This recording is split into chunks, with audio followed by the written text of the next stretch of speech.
Hi,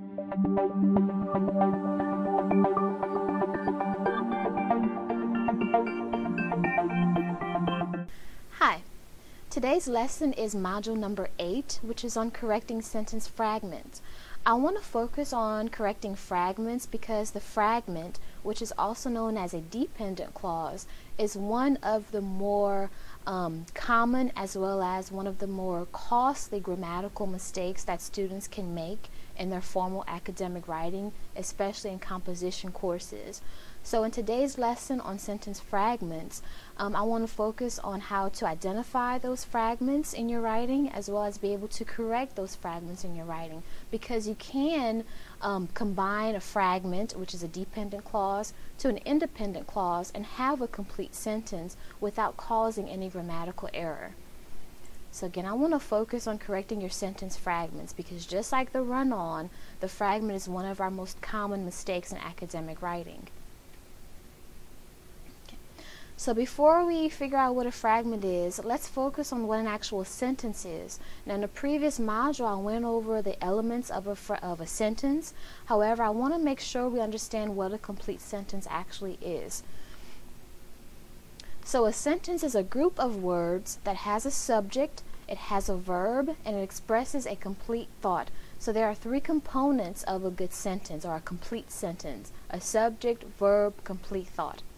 And a sentence is also known as an independent clause, and we learned that term in previous modules in our lessons.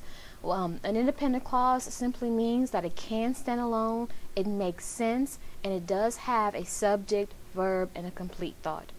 So it's a fancy way of saying you have a sentence, saying it's an independent clause. So now we've defined what a sentence is. Our focus then is on what makes up a fragment.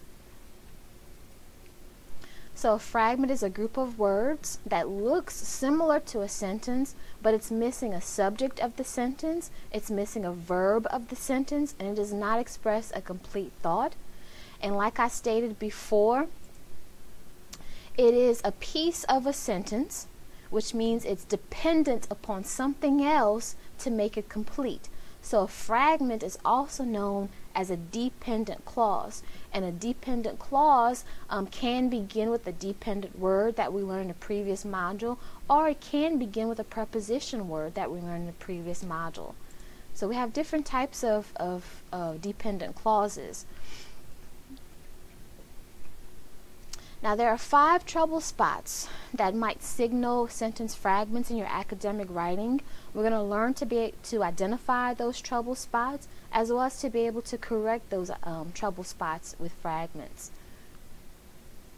Now our first trouble spot, or something that might give us alarm when looking at fragments in our academic writing, is a word group that starts with a preposition. Now a preposition word indicates that we have a prepositional phrase. And remember, I taught you in a previous module that a prepositional phrase begins with a preposition and it ends with a noun. And the noun it ends with is the object of the preposition. Even though it's a noun, it's the object of the preposition and it is not the subject of the sentence. So nothing in a dependent clause or prepositional phrase will have the subject or verb of the sentence in it. But it can be added to an independent clause, an actual complete sentence, to make it complete.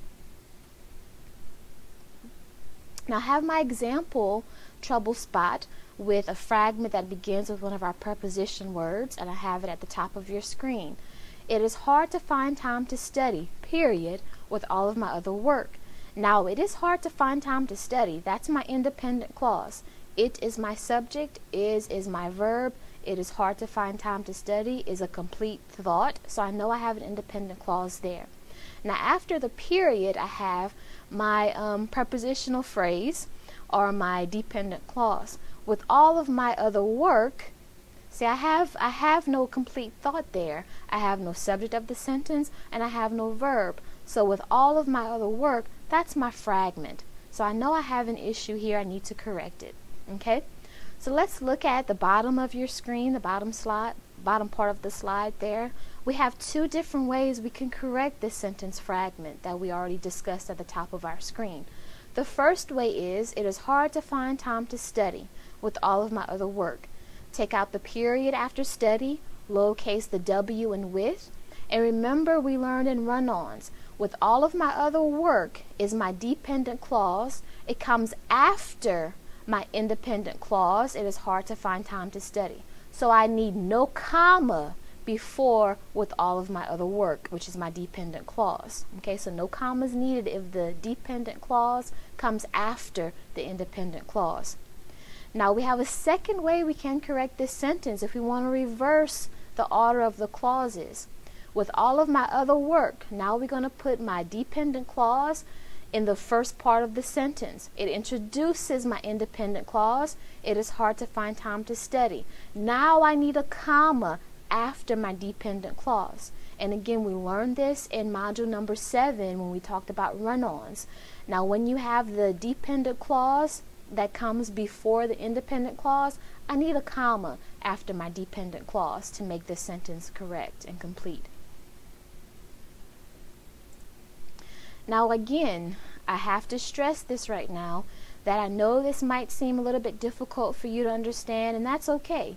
However, be patient, and again, practice sentences, come up with your own sentences, and do some practice, because practice.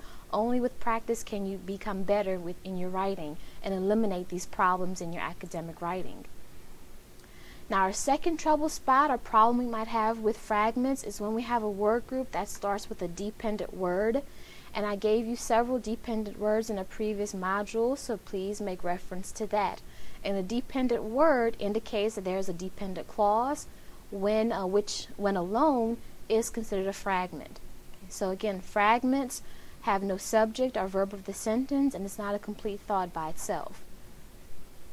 So my example sentence at the top of your screen, it's incorrect. The group is meeting this morning, period, after my first class ends.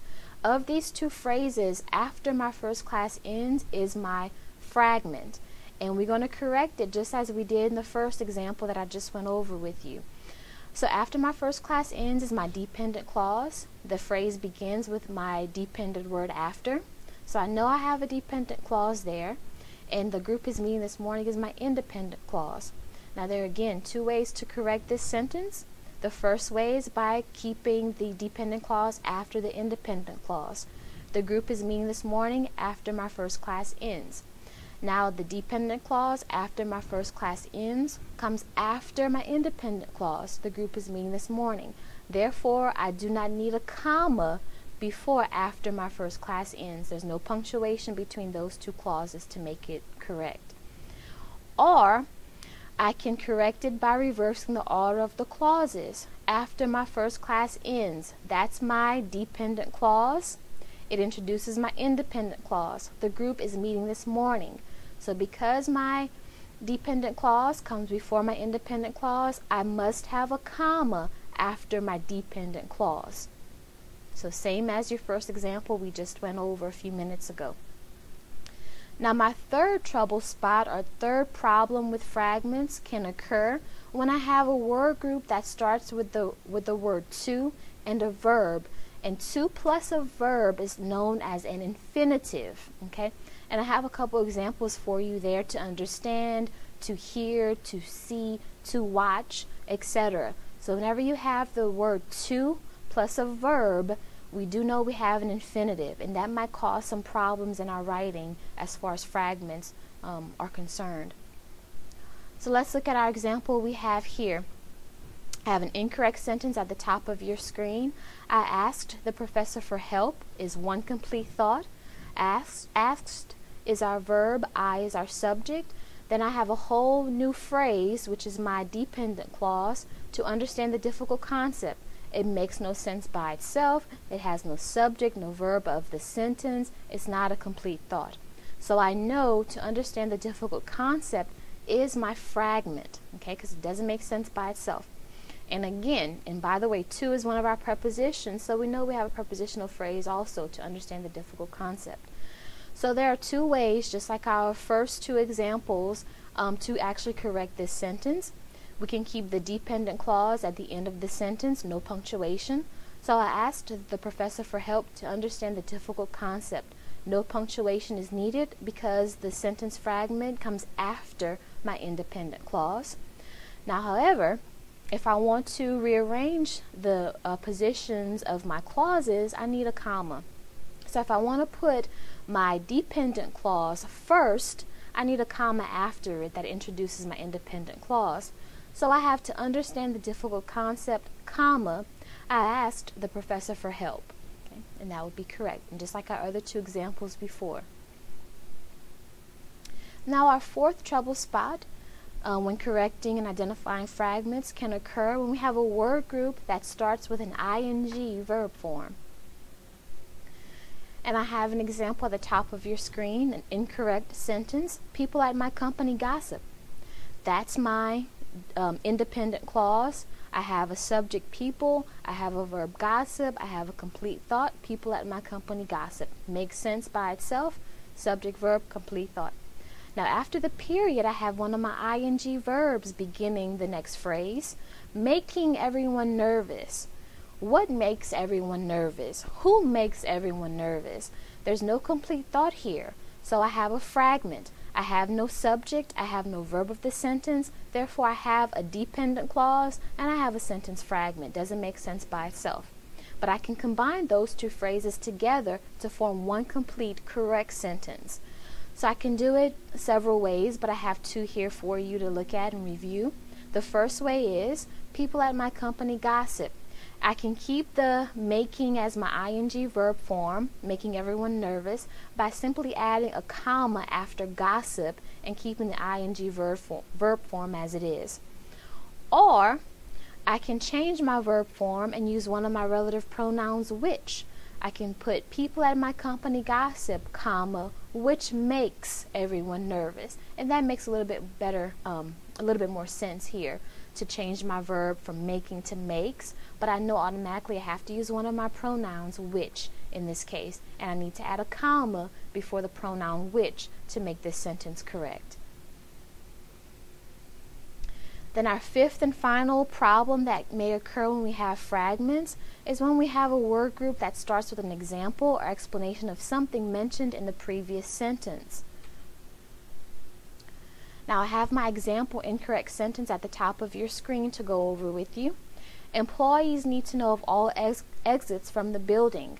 Now that's my independent clause. Need is my verb, employees is my subject. I have one complete thought, so I'm good to go with that independent clause. Now after the period, I have my for instance, I have my explanation of something that begins the phrase. For instance, the nearest fire exit. Well, what about the nearest fire exit? That's not a complete thought. So I'm missing a piece of this sentence to make it complete. But I can add, for instance, the nearest fire exit to my independent clause and make it correct. So I have the correct sentence at the bottom of your screen to go over with you. Employees need to know of all exits from the building. That's my independent clause. I have my transitional phrase, for instance, there. Now after for instance, we learned this with run-ons. After for instance, I have the nearest fire exit. It's not a complete thought. So I'm combining an independent clause, the first part of the sentence, with the dependent clause, the second half, the nearest fire exit. So instead of me having a semicolon before for instance, I need a comma before for instance, I need a comma right after for instance, because again I have an independent clause being joined to a dependent clause with one of our transitional phrases that we learned from the run-ons module number 7.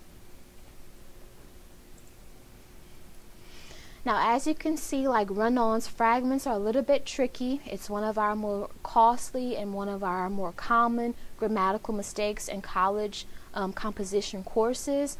So make sure that you pay attention to the 5 trouble spots on how to identify those fragments and also how to correct those fragments. And hopefully that will eliminate, with practice, you should be able to eliminate that particular type of grammatical mistake in your writing.